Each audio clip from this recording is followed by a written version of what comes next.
on tourne et juste, on vient descendre la main. En fait, on vient juste pousser ici, au niveau de la trachée. Et hop, biomécanique du corps, le coude ne peut pas plier dans ce sens-là. Comme elle est en train de pousser pour m'étrangler, parce qu'elle faut vraiment m'étrangler, moi je vais juste, je peux bouger mon corps par rapport au mur et pousser ici pour enlever son équilibre. Je vais remonter son... Voilà, regarde, je peux rien faire. Lui, il a ses mains prises, mais moi ici, je peux travailler au niveau de mes pieds. Avec des frappes comme ça pour dire de plier. Donc là, la clé, la saisie, je me déplace, je viens à l'arrière, d'accord? Je tourne moi, je me déplace, je viens à l'arrière et je repousse. Ah ouais, là. Ça va? Alors, des choses sympas sur les points vitaux, ça va être ici à l'intérieur. Pousser le tendon sur... Alors sur une prise de cheveux par exemple, c'est vachement efficace. Hein, sur les cheveux là, j'anticipe. Ok, c'est plus la même chose. Et je viens de libérer. D'accord. Il est aussi ici, à l'intérieur du coude. Donc, par exemple sur la saisie ici, je vais la martyriser. Ici, je peux venir faire les deux points de pression. La croix ici va faire le coup de poing. J'attrape ici, coude, tout. Tu vois? Vraiment faire l'effet de levier.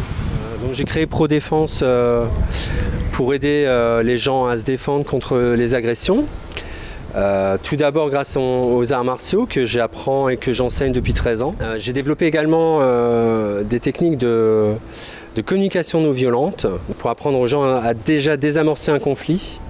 Et ensuite, en cas d'agression, des mouvements simples pour pouvoir repousser un adversaire et pouvoir se mettre en sécurité. Généralement, on veut aider les gens et quand on n'a pas d'expérience dans les arts martiaux ou de savoir se défendre, des fois on subit plutôt que défendre.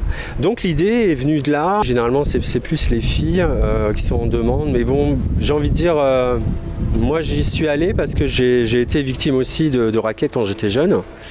Et j'avoue que si j'avais eu cet enseignement, je ne me serais peut-être pas laissé faire en fait. Mais on sent aussi qu'il y a des gens qui ont un passé et sur certaines techniques, elles étaient incapables de les faire, par exemple un étranglement. Donc ça peut être aussi une forme de thérapie en fait, de revenir sur des peurs anciennes et pouvoir les vaincre grâce à la self-défense. Et la self-défense, c'est pas que savoir se battre, c'est aussi par la communication, essayer de trouver une solution pour que ça se calme, quoi.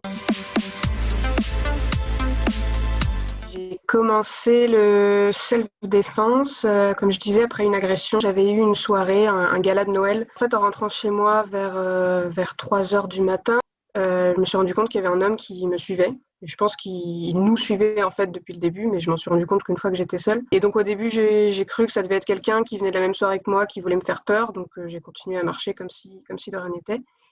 Et puis la personne a fini par accélérer, à me rattraper et à me faire un petit peu des attouchements. Donc j'ai pas trop apprécié. Je me suis retournée, je l'ai repoussé, je lui ai dit de partir. Il est revenu de plus belle, il a insisté, je l'ai repoussé, il a re-insisté, je l'ai repoussé. Et vu qu'il n'avait pas l'air de vouloir arrêter, j'ai fini par le pousser assez violemment. Je l'ai pris par le col et je l'ai un petit peu frappé contre le mur d'une maison. Et là, à ce moment-là, il est reparti et j'ai pu repartir. Et avant, je faisais d'autres sports de combat, type kung-fu, taekwondo. Après cette agression, j'ai décidé qu'il était temps de passer un petit peu au niveau supérieur. Oui, j'ai remarqué et je sais pas pourquoi, j'ai l'impression que ça peut aussi se ressentir si on croise quelqu'un et qu'on a peur, qu'on change de trottoir ou quoi que ce soit. Alors que là, oui, quand je marche dans la rue, je suis un petit peu... Je vais pas non plus aller chercher les problèmes, mais je suis moins stressée, moins angoissée qu'avant.